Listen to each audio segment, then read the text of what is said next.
Hey everybody, Chaz Underwriter here, and this video is about time management. So, um, in class, we had a discussion about the idea of genius, and so we talked about how it's tied to culturally problematic things like systemic racism, bias, gender bias, and that it's typically old white men that are considered to be geniuses. Um, so after discussing this idea, I really want to get into the idea of uh, so whether or not the idea of genius is legitimate. How do we become really good at something? How do we um, excel and be excellent at something so that we can become great? And check out this quote by David Bales and Ted Orland from the book Art and Fear.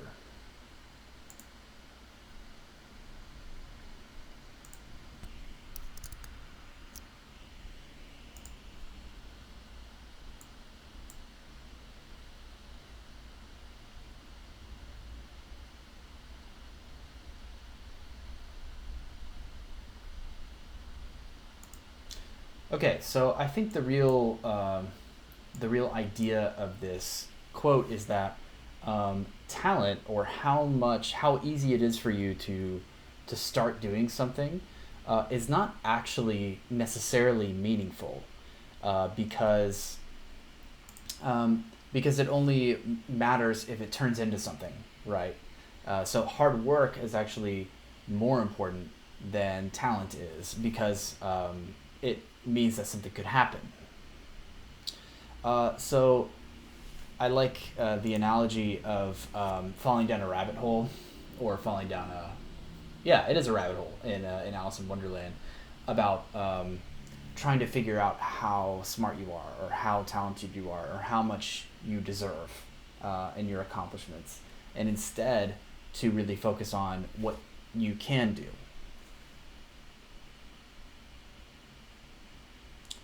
Check out this video that Ira Glass has about creativity. It's really great. So the result of all of this is that,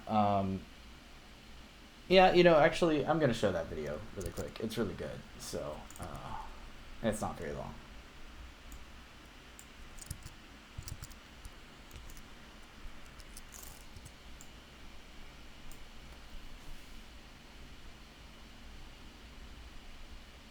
Nobody tells people who are beginners, and I really wish somebody had told this to me, is that all of us who do creative work, like, we get into it, and we get into it because we have good taste. But it's like there's a gap that for the first couple years that you're making stuff, what you're making isn't so good, okay? It's not that great. It's trying to be good. It has ambition to be good, but it's not quite that good.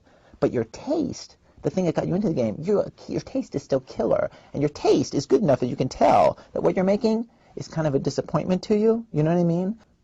A lot of people never get past that phase. A lot of people at that point, they quit.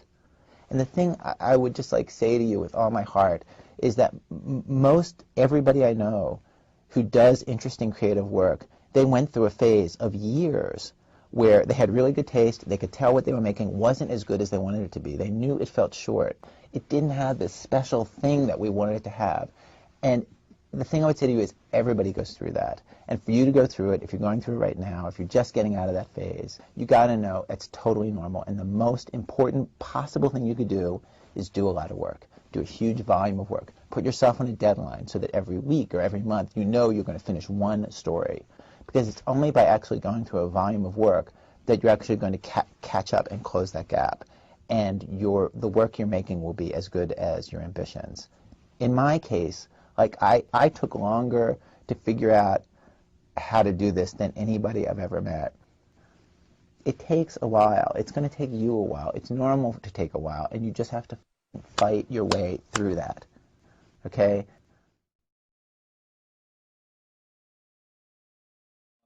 Ira Glass makes a great point about that creating a volume of work is what's really helpful for progressing, for getting better in your artistic work and in your career.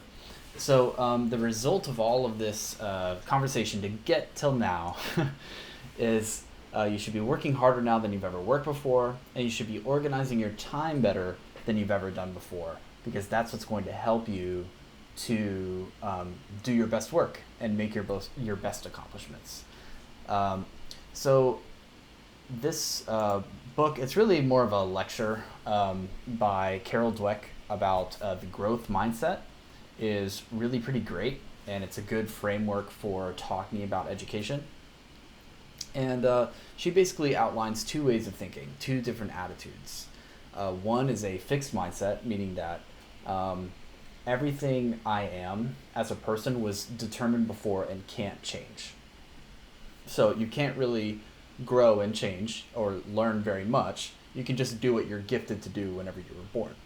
So the thing that's tough about this mindset is that if you get to an obstacle, you don't see an obstacle as something to benefit from. You rather see it as a threat to your talent. The opposite of that is a growth mindset, or having the attitude of wanting to improve, wanting your skills to learn and grow, and that effort and challenges, that persevering through difficulty is a way to become a better person, a way to get more skills, a way to grow. So in all of this, in your classes, in your time management, try to view it not from a negative, fixed mindset about like you being threatened, and rather as an opportunity to learn and grow, which can be quite difficult, actually. So time management. What is time management? It's the active process of planning or exercising conscious control over the amount of time that you spend on various things. So basically, my definition is being efficient with the things that you care about. So being as efficient with your time as you can so that you can spend time on the things that you care about. And also learning how your brain works. Oh yeah, this is pretty good. So here's a little video about how much time do you think the project will take. And one thing I like about this video, there are a couple things I like about it. But one is that it works for multiple purposes.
So this illustrates pretty well about how long you spend on something radically affects the overall quality.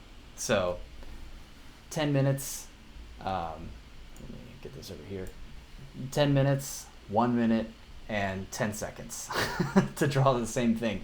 It's absurd how much better it is whenever this artist has enough time, a decent amount of time to draw something. So this applies to your life in multiple ways. If you don't give yourself enough time to do creative work or artistic work that you care about, then you're basically condemning yourself. You're condemning your artistic work to be in this realm, the realm of the underdone. Whereas if you do give yourself adequate time to work on the stuff that you care about, that you're interested in, you'll see the results from that. You will get results that are consistently better, better crafted, better technique. Also, this is used as an illustration for whenever you're working with clients. So if somebody wants to hire you to do something, you say like, okay, well, you want me to do it this long. It'll take me this long. If they don't understand, you can show them this video. So there are two kinds of work to consider whenever we're talking about time management. There is urgent and unimportant work, and not urgent but very important work. And usually the example I give is you're sitting at the kitchen table and you're writing a novel. What you really want to do is to be a writer. That's what you've always dreamed about. And you're sitting there typing away, working on your novel, and boom, a tree falls in and destroys your roof and just comes right into the room, makes a huge mess. And, oh God, what? Like, how did this happen? So at that moment, you have two things that you could do. One, you could continue to work on your novel. Are you going to do that? Clearly not. You're going to call whoever you need to call to fix this huge, awful thing that's happened to you, having this tree fall on your roof. So basically, there are always going to be urgent things that pop up that demand your attention, but may not be actually that important to you and what you want to do in your whole life. You just have these unimportant things that are constantly sort of grabbing at you, trying to pull your attention. And that's just part of what it is to like be an adult. You have to deal with things like that, right? Like paying bills, etc.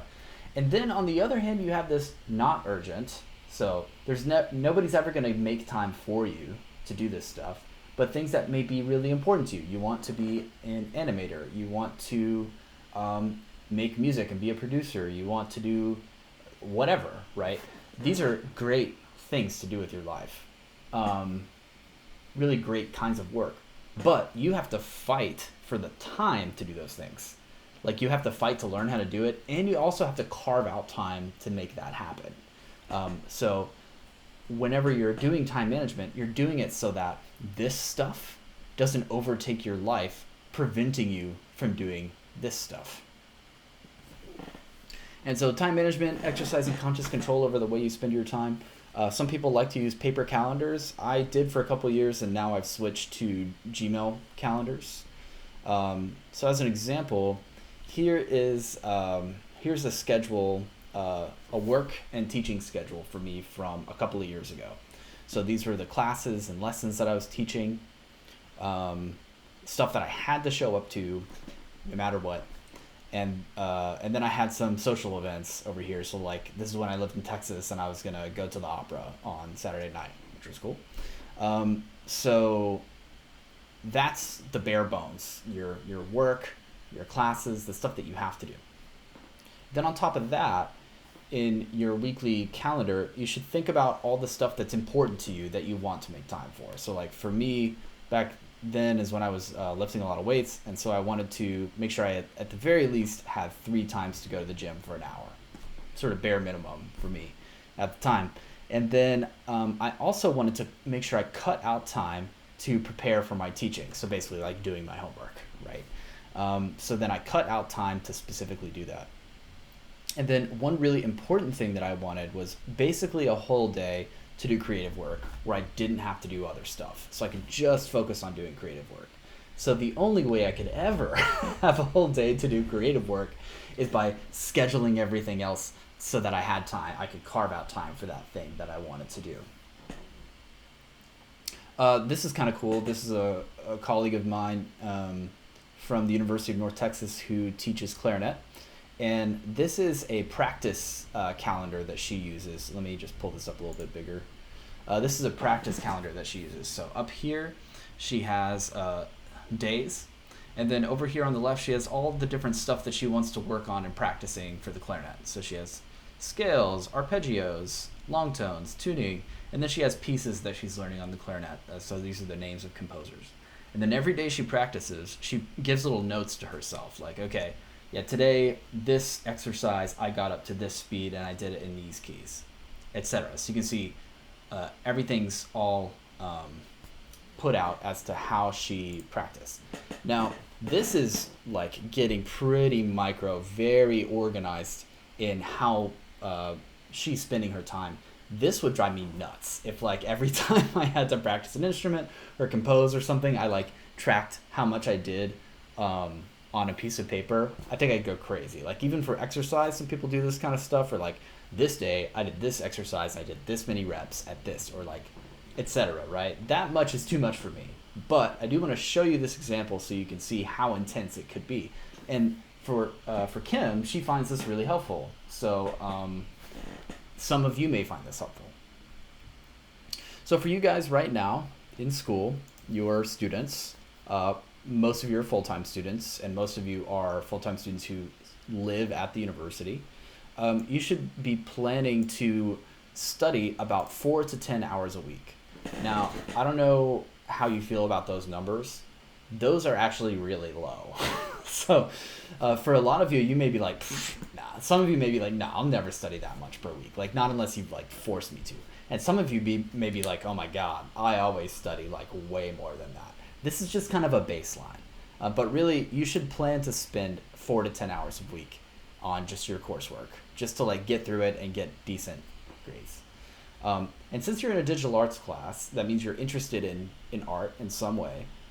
So if you're interested in art, I want to encourage you in whatever way your creativity takes form to plan to do that as much as possible right now. This is like an important part of your life where you can really grow. You can really spend a lot of time on creative things. More, you may not believe me, but it is.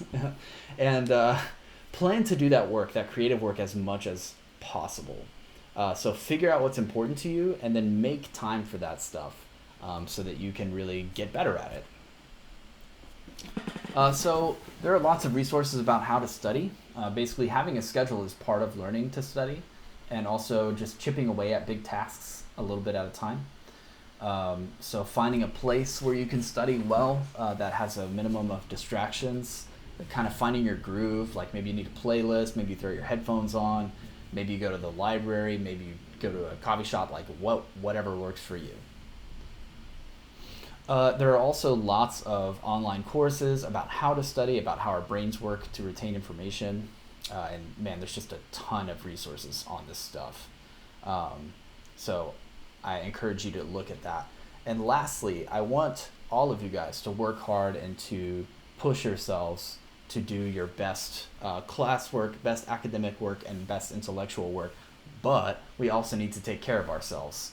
So it's time to talk about a little bit of self-care. So make sure you get enough sleep. Make sure you eat decent food.